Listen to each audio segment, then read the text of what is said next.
Welcome, everybody. Getting bigger. Yeah. Yeah, I hear you guys are too. Okay, so these are the questions that I was curious about, and I think they'll be the questions you guys are curious about too. I'm going to ask a lot about the very early days of Facebook. We were just talking about them in the back. It was fascinating. I sort of wish you could have heard it. We'll do our best to try and reproduce it. So here's a question that might be a little bit difficult. How long before 2004 could something like Facebook have succeeded? Like, what was the last thing that was needed to fall into place? Could someone have done it in 1995 or 2000? Yeah, no, it's an interesting question.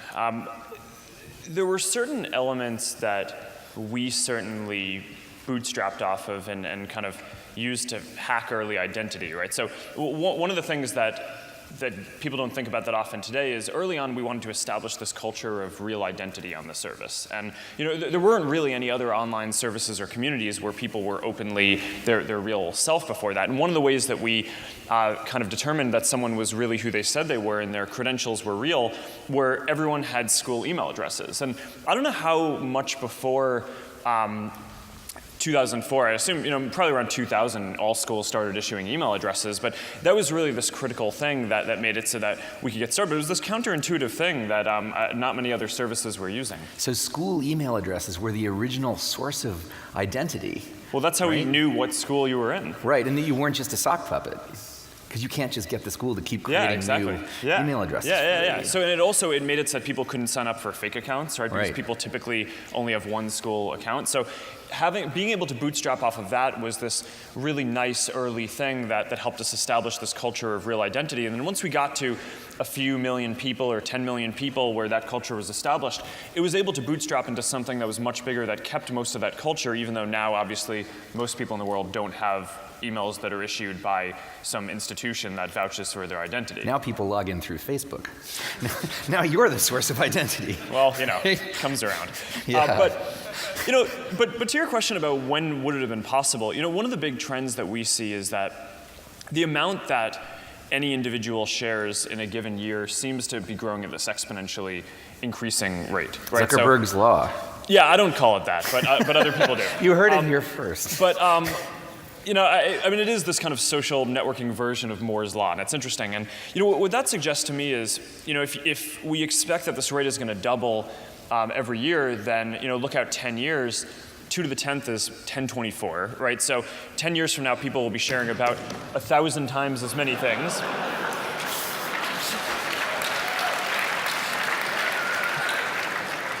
We'll have to get better adhesion next year. I feel like everything will be cool anyway. I just have a good feeling about today. I don't think that's a bad omen. No, that's wonderful. So I think the question is not would Facebook have not been possible before 2004. It would have been in some capacity, but people would have shared less. And if you fast forward 5 years, there's going to be a version of, there are going to be all these social services that people are using to share way more. And I think that anyone here can kind of think about, 10 years from now, people are going to be sharing 1,000 times as much stuff a day. If this trend continues, what things are going to have to exist in the world? What kind of services are going to have to exist in order for that to be possible? Instagram for toilets. That's the final frontier. Instagram is killing it. They're doing really well, so that's a good frontier. All right. So when you first launched, in the very beginning, the features were sort of profile with like a profile photo and your name and who you are, and also you included things like what house you lived in, what dorm you lived in, and what courses you were taking. Do you think it would have worked without that? Would it have been enough just to have profiles? It's a really interesting question. We certainly since then have evolved and wanted to make a more general service, so we've dropped some of those things. But I remember there's this early debate that Dustin and I had where we had to do some manual work for every school that we released Facebook at. And in order to do that, we basically went through and we parsed the course catalogs of the schools to make sure that the data was clean. And I remember having this debate where Dustin was like, we could just expand so much faster, or it would just be easier. We were bound by server capacity. But it would be easier to launch new schools if we didn't have to have course catalogs for each school. And we just had this really long debate about what quality meant for us and the community that we wanted to establish and the culture of it. And In retrospect, maybe it wouldn't have had a huge difference on how things played out. But it definitely kind of set this tone where there's a lot of kind of clean data on Facebook. You can rely on it. It feels like a college-specific thing, which was valuable early on for setting the culture, even though obviously since then we've grown beyond that. And I think you guys in the projects that you work on, you're going to have a lot of similar questions, right? I mean, there's the famous 80-20 rule where you get 80% of the benefit by doing 20% of the work, but you can't just 80-20 everything, right? I mean, there have to be certain things that you just are the best at, right? And that you go way further than anyone else at to establish this kind of quality bar and have your product be the best thing that's out there. So, whether we had to do that one or had to do something, we had to do, I think, enough of those things or else we just wouldn't have been the best service out there. Do you remember when you got rid of courses? When did you stop including course catalogs? I think probably when we expanded beyond colleges. Really? So you kept doing courses? Yeah. All through colleges, for like hundreds of colleges? I think we eventually figured out a way that just crowdsourced it and made it a bit easier once we had enough data that we could extrapolate from the colleges that we had in place. But we did it for probably way longer than was rational. Do you remember how much your first server cost? You said you were... $85. $85? And I remember that because that was the gating factor for us launching new schools. I mean, we had this philosophy from the very beginning that we didn't want to be this project, it wasn't even a company at the very beginning, but we didn't want to be burning a lot of money, right? We weren't planning on raising a lot of money. We didn't want to be one of these things that raised a bunch of money and was losing a bunch of money and then decided that we'd somehow pull it through at the end. And so $85 for the first server, put ads on the site. And the ads at the beginning were, we just were running some kind of ad network and they Do you remember what the first ad was? No, I don't. I don't. How did you get ads? This was Eduardo's job early on. He was your ad sales guy. He basically, he was responsible for making sure that we had enough money to keep things running in the beginning. And but basically, so server was $85, and Dustin and I basically worked on kind of efficiency and making sure that we can fit more schools onto each server, and Eduardo worked on selling more ads or making a deal so that we can get an ad network, so that way we can make more money. But then whenever we had more money, we rented another $85 a month server, and we kind of went from there. And I don't know, it's just an interesting way of scaling. So you never spent money you didn't have in the beginning? Not in the beginning. No, and then, even that was the constraint on your growth rate? How many new $85s you could get? Yeah, and it was actually good because, sometimes it's really nice to have the time to get your product to be awesome and deal with scaling problems. And one of the things that was interesting was, at the time, I don't know how many people remember this, but Friendster was the service that had massive scaling problems. And the idea was they grew quickly, and it was really hard for them to scale. And the fact that we could kind of go college by college and kind of optimize the service and make it more efficient and offer new features, but make sure that they worked, I think was really key. I mean, you're talking about people who had never built a company before. We'd never built any large-scale software or anything. So having that period where we could just bake it and people these days like to talk about how these services grow super quickly. And Facebook did grow quickly, but I think it took a year for us to get 1 million users. And we thought that was incredibly fast, but and I think it is, but it wasn't as quick as a lot of things grow today. And I think actually having that time to bake it was really valuable for us. And there were like 2,000 users at Harvard? So that's 500x in a year. That's pretty fast. Well, there are, I think, around 4,000 or 5,000 undergrads at Harvard. But I remember reading you got half of them. I mean, presumably you have Well, more no, than that there now. was 2/3 or 3/4 or something in the first 2 weeks. So, the thing that we found was that basically we'd open it up at a school, and within a couple of weeks, then the vast majority of the students would be on the service. Was there a school ever that you opened it and it didn't work? It didn't stick? Some schools took longer than others, depending on the size of the school. So what we basically did was, so I launched it at Harvard first because I wanted it, right? I built it for myself. I really wanted to be able to use this service, and this is one of the ironies is I started building Facebook because I wanted to use it in college, and then I immediately left college, so didn't really get to do that. But just expand it to everybody else outside college. No, yeah. Too, right? So it worked out, but. So then after Harvard, all these schools started, or a lot of students from other schools started writing to us and asking for us to expand. And we weren't looking to start a company, right? And I figured that eventually something like this would exist at large scale, but one of the interesting juxtapositions that was going on at the time was I remember distinctly, I had this one friend who I went and got pizza with almost every night. We did all our computer science problem sets together at Harvard. And at the time, I remember talking to him about how I was working on this Facebook thing, and I thought it would be cool for Harvard, and I really was excited about it because I wanted to use it. But at the same time, how I thought that over time, someone would definitely go build this version of this for the world, but it wasn't going to be us. It was going to be, Microsoft or, someone who built software for hundreds of millions of people. It's like, who are we? We're college students, right? We're not qualified in any way to build this. And I think a lot of my takeaway from that was that we just kind of cared more than those other companies about making it exist. So, anyhow, but back to your kind of question and off that tangent.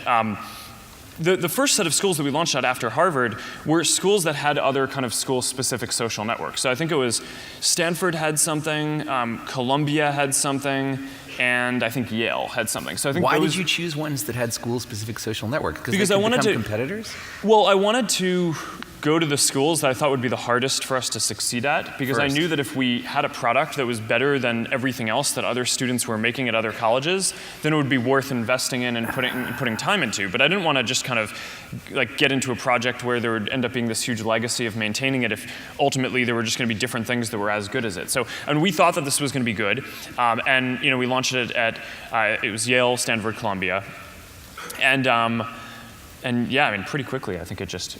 So you felt probably that you could have just gone to some random school and it would have succeeded. You chose those because they had nascent competitors.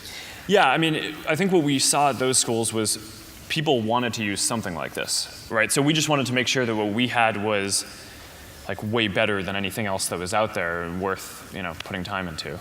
Do you think, I read in the Crimson article about when you first launched, hundreds of people sign up for new. I don't know, hundreds. Hundreds awesome. sign up for new Facebook website. That is not the Onion, that is the Crimson. Sometimes hard to distinguish. Harvard students, huh? Okay, so do you think, though, they said in this article that the Harvard computer services people were working on a university-wide Facebook. Their problem was they couldn't figure out how to restrict information enough, right? Do you think if that had already existed, if you had been a couple years younger and you had come to Harvard and this already existed, do you think you would have ever started Facebook? I don't know. I mean, there's this trend that I was talking about before where each year people share more and more, right? So I think that you can kind of map out at any given point, I think you can look at the internet and say, okay, there's enough sharing to support certain products, right? So Wikipedia came really before Facebook because there was a smaller amount of sharing could support information about all the public entities in the world, right? But in order to have enough sharing to support some basic information so that you can look up anyone and find some interesting stuff about them, then that required more sharing. So we had to be further along this curve. A couple of years earlier, someone might have been able to do something that was more basic, but a couple of years later, even a couple of years from now, someone will be able to build something that is just so much more encompassing and allows people to learn so much more about the people around them than what is even built today. So our kind of continual mission and job is to keep on building that next thing. And I mean, that's what we live for at Facebook and what excites us. So even if the university had built something, you could have built the next thing. Yeah, and it's obviously always hard to tell exactly how things would have played out, but I mean, one of the interesting things about Facebook was it wasn't just a picture and some basic info. I mean, it pretty quickly gave people the ability to share more stuff, right? Yeah. And one of the early stories that I think is pretty instructive for anyone who's trying to build a startup is, we really listened to what our users wanted, right? And listening means both kind of qualitatively listening to the words that they say and quantitatively looking at the behaviors that they take. And at the beginning, we had one profile picture that you could have on your profile.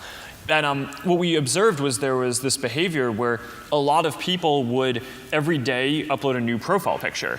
And our takeaway from this was that there was this very strong demand to have a service where people could share more photos. And it actually wasn't until we had the server capacity and the engineering team bandwidth to actually build a full photo sharing service. But that's become obviously one of the key parts of Facebook. I think we're over 300 or 400 million photos shared a day now. So I mean, it's pretty crazy. But obviously no Facebook that any university would have built would have supported that, right? And even just like that, right. or That's kind frivolous, of like right? any incremental. I mean, they would have just had whatever mugshot you have on your card, right? Would have been your picture. So they would have chosen the picture. Yeah, you couldn't even have chosen the picture. Yeah, I can totally see how it would have been. Do you remember when you first showed up in college, what you planned to do afterwards? Did you think you were going to go to graduate school, or did you think you were going to get a job? Were you going to go work for Google? When I first went to college, I actually was planning on being a classics major. I loved classics in high school, Latin and Greek.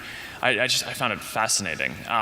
And my sister actually did go on and do that, and she's now a PhD student in classics, and we talk about this all the time. It's just still fascinating to me. When I was in college, I actually wasn't a computer science major, I was a psychology major. I didn't really get around to taking that many classes because I left pretty quickly, and I actually ended up taking more computer science classes than psychology classes, but I was never, I don't know. So you had no plan? No, I mean... You're going to be a barista? No, I probably would have... I probably would have gotten an engineering job, is my sense, and You'd have gotten sucked into programming. Well, I mean, I like programming, and I really, growing up, I always had a lot of respect for Microsoft and what they built, and a lot of people from Harvard go to Microsoft and went to Microsoft, and maybe I would have done that. I don't know. It's really obviously hard to say. Later, I made this bet with my sister Donna, the classics PhD who I was talking about before, who I bet her when I was starting college before she was that, or she bet me that she would finish college before me. And I was like, all right, I'll take that bet. It's like I got a 2-year head start. Bet that? I don't know. And then after when I dropped out, I was talking to my mom, and she's like, yeah, no, I always knew you would drop out of college. I was like, oh, thanks, Mom. So, Did they mean I don't know. Who knows? That you would zoom out of the top or fall out of the bottom? I never asked. Maybe I should. Do you think your parents knew that you would always run your own show? Because sometimes you can if you ask them, I think they'd probably say yes. But yeah. Did you want to start startups?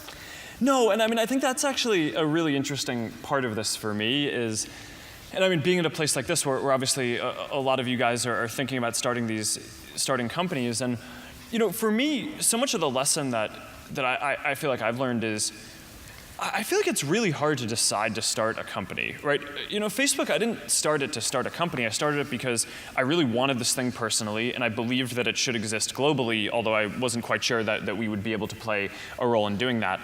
And it was mostly just through kind of like wanting to build it and having it be this hobby and getting people around me excited that it eventually kind of evolved into and got the momentum to become a company. But I never really understood the psychology of deciding that you want to start a company before you understand what you want to do. And I know that's different from your philosophy on this. No, believe me, I wish we would get more people where the company started them rather than vice versa. Because one of the issues is just once you... this gets back to the question of why did we first open at colleges that had competitors? I have this big fear, I think, of getting locked into doing things that aren't actually the most impactful things. To me, this is like the trait that entrepreneurs have, is they just have this like laser-like ability to go find where they can have the most impact. And when you take on a new project, especially if you hire people or start a company, you're doing that project. And there are obviously different ways that it can exit and all that, but I think having the flexibility to explore a lot of different things, which you can do when you're in college, which is one of the amazing things about being in college, is you can work on all these hobbies and code a lot of stuff and try a lot of different things. It's this amazing flexibility that I think most people take for granted. And once you decide, okay, I'm going to start a company and I'm going to do it with someone else, you immediately now need to convince someone else if you want to change your mind on something. And I think people really undervalue the option value and flexibility. So stay in college. I think explore what you want to do before committing is really like the key thing, and keep yourself flexible.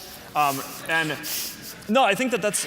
I agree. Yeah, but I think, and you can definitely do that within the framework of a company, but I think you have to be wary about starting a company too rigidly, because you're going to change what you do. People talk about pivots all the time as if it's like your thing didn't work, so you pivoted. Facebook pivoted many times. It's just that we were college, and then we were not college, and then we were just a website, and then we were a platform, right? And you're going to change what you do, right? And you just want to make sure that you have. There's another word for the kind of pivots you were talking about. Expansions. Well, right? That's not what people usually mean by pivoting. Well, flexibility. Yeah. I'm curious, when you first started, there's a difference between making something where people sign up and making something where people keep coming back, right? What was it, you were talking about the way you measured people's behavior. What was the feature that kept people coming back to Facebook over and over again once they created their profile? I mean, I think it really just gets down to what makes humans human, right? I mean, this comes back to my studying psychology and all that, but I mean, the human brain is kind of uniquely wired to process things about people, right? It's like when I look out, I see faces. I don't see, chairs or the room around people. It's like we're hardwired to think about people. I mean, there are whole parts of the visual cortex that just process the slightest kind of micro movements of your face to process emotion. I mean, this is like what people are and what fascinates them, and it's how we process the world. I heard this study recently that I think is interesting, which is that most humans, if you take an MRI when they're dreaming, they dream about social interactions, and humans are the only animal that does that. So now, okay, but there was no service online that, I mean, when I thought about the internet before Facebook, there were all these things. I mean, I thought Google and search engines were amazing, right? You can type in something and get access to any information that you wanted, but you couldn't learn about the people around you, right? And because most of that information isn't public and just out there ready to be indexed by some search engine. So there had to be a service that gave people the power to share the things that they wanted and control it in the way that they wanted.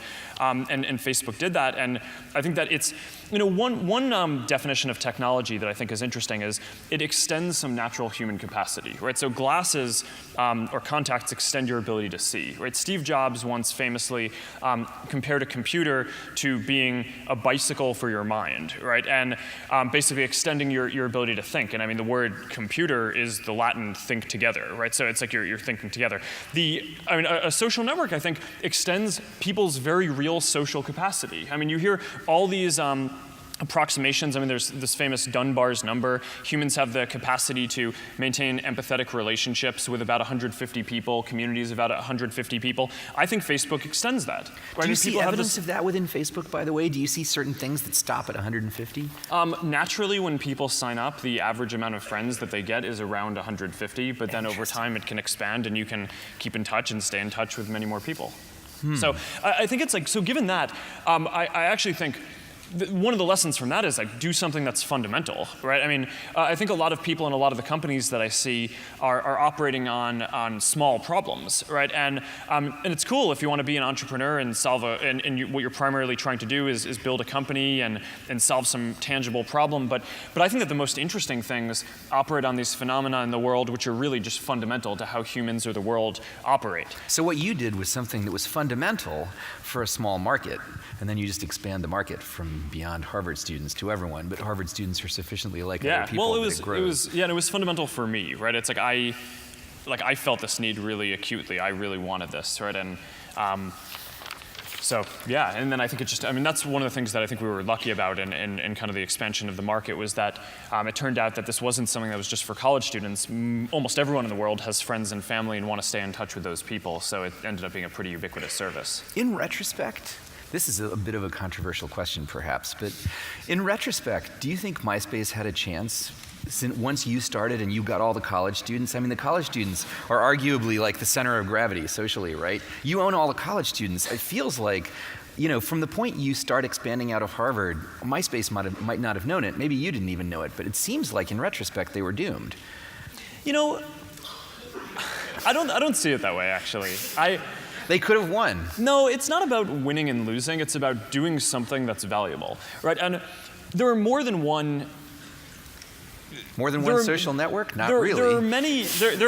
I mean, my view of the world is that almost every product in category is going to get transformed and reimagined to be social. So there were things that MySpace did that Facebook has never done. MySpace, I think, was a much better service early on for meeting new people, right? Facebook was never primarily about meeting new people. It was about staying connected with the people that you knew and kind of mapping out the real relationships that existed. Now, I think part of the issue is they saw us growing and they felt threatened by that and tried to copy what we were doing. And that's like, you're never going to win that way, right?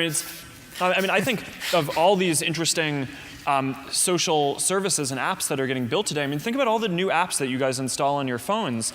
There are so many interesting things. And 8 out of the top 10 iOS apps plug into Facebook. 50% of the top 400 apps plug into Facebook. They're all kind of socially integrated in these ways. But companies that are getting started now that are just trying to copy the stuff that the other companies are doing just aren't successful. By the way, how are we doing for time? Is there anybody in charge of time? 12:27. What time do we start? All right. A few more minutes. All right. We'll ask you a few more questions. So do you think MySpace could have survived if they had gone off into some marginal territory, like Well, I don't even know if it's hunter-gatherers marginal. displaced No. by fearsome nomads? I think that there is a real value in the world. People have a fundamental need, I think, to stay connected with the people they know. And I think people have many fundamental needs to meet new people and expand their horizons as well. And that's never been the primary problem that Facebook is trying to solve. And I think it's something that we can do. It's something that someone else could do using our platform, or that someone else could do building it independently. And I never bought the music thing for MySpace. So I mean, they kind of always say that they were a music service. I'm not sure. Why did they do that? I don't know. You have to ask them. But Maybe they counted on bands to spam their fans or something like that. That's a powerful force in the world. So before we go, I want to ask you about how you ended up out here. What was the sort of how did you end up in that house in Palo Alto? Was it something you decided at the last minute? I don't actually remember. I remember bits of the story, but so I wrote the first version of Facebook January of 2004, right, and released it in February. And the reason why I did it in January was because at the time Harvard had this intersession thing. It's kind of weird, and I think that they don't have reading period anymore. I think they've changed it. So now. That's why there's no now new I think startups. now that because they try to kick out everyone who starts anything interesting there. But that's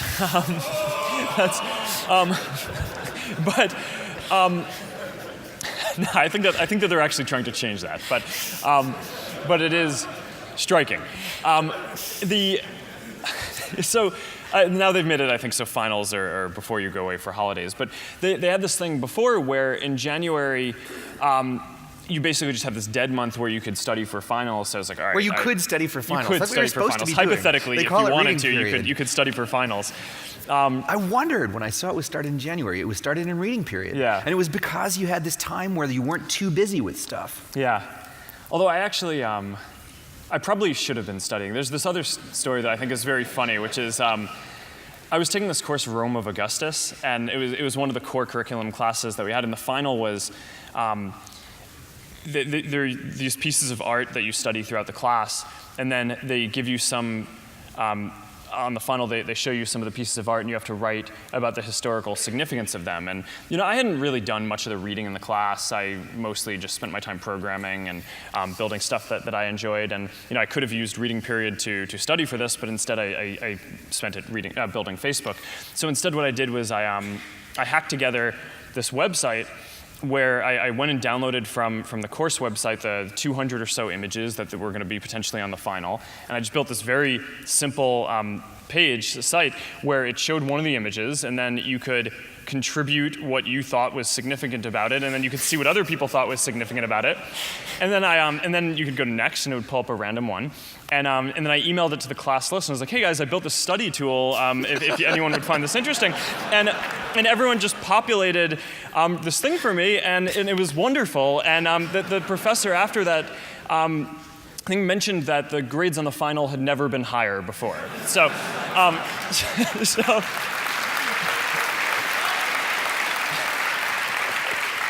anyhow, so you crowdsourced studying so you could work on Facebook. A lot of interesting social dynamics that you can apply to almost any category that you choose to build for. But yeah, so I built the first version in January. Some of the time I was at Harvard, supposed to be studying. I actually went and visited a couple of friends, one who was at Stanford and one who was out at Caltech. And at the time, I'd never really been out to California before. And you went in January. In January. And what did you think? The weather was pretty nice, I right? remember, coming in to I flew into SFO and was driving down 101, and I saw these buildings for all these companies. Like, wow, this is like where these technology companies come from. This is amazing. And then I was just like, oh, the weather also is awesome. And I remember I had been at Harvard for freshman year, and then I stayed there for the summer, and then sophomore year. So by the time that sophomore summer kind of came around, my friends and I were just like, okay, well, let's go somewhere else, right? And let's rent a place in California. So we decided to get a place in Palo Alto, and the idea at the time wasn't that we were not thinking about moving to California or dropping out. The actual thought that had crossed, that was in our mind was, it'll be neat to be around some of these other great companies that are getting built. One day, maybe we'll find something that we'll build a company out of, but surely this isn't it. And Really? so we went out to California, and I remember this conversation where one day Dustin pulled me aside and was like, you know, we're getting to have a lot of users, and where we have an increasing number of servers. We have no ops guy, right? So we're the ops guy, and this was before kind of EC2, right? So you didn't have to. So you had to do more to manage your own servers at that point. And she's like, you know, this is really hard. I don't think that we can do this and take a full course load. So Harvard has this policy where you can take as much time as you want off from school. So why don't we just take one term off and then just try to get it under control and build the toolings, so that way we can go back for spring semester and run it more autonomously. And it'll grow, and we'll be able to run it more autonomously. So we did that. And of course, we raised money from Peter Thiel, but we told him the plan, right? And kind of explained what. You told him you might go back to school. Yeah, and I think he didn't believe us. But you know, smarter. He knew what network my effects life could is just do. this long history of people thinking I was going to drop out well before I did. But so then, you know, spring term came along, and you know, we hadn't quite built the tooling and automation, so you know, let's take another term off. And then finally, at some point, we just figured that we were out there. But by then, I mean, we had, you know, millions of users. So you didn't definitely decide not to go back to school no. until you had millions of users. Oh yeah. Wow. Hey, I think I could still go back. Harvard has this policy where you can go back for as long as you want. Whatever their policy was, I'm sure they would bend the rules in your case. All right. Are we done? Are we over? Is there anybody watching the time? Keep going. Well, we can't. Well, I keep have to going go forever. to. Mark has a wedding he has to go I do. to. It's actually the guy who I said before I used to go out to pizza with him almost every night. We were doing our CS problem sets with. He joined Facebook, and we were really good friends, and he's getting married right after this. So I have to go and run off to that. But thank you guys.